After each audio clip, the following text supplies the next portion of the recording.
आपण सुरुवात केली पाली गावातून आणि पाली गावातून आपण ट्रेक करत पाली दरवाजाने वर आलेलो आहे.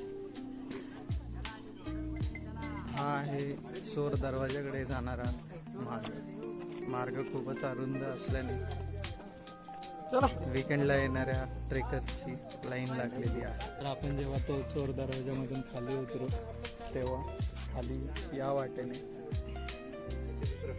गुंजवणे गावामध्ये जात आहेत.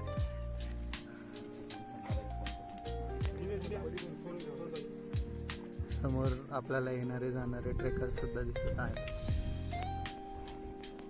तर आपण सध्या पद्मावती माचीच्या एरियामध्ये आहोत आणि समोर आपल्याला दिसत आहे पद्मावती तलाव.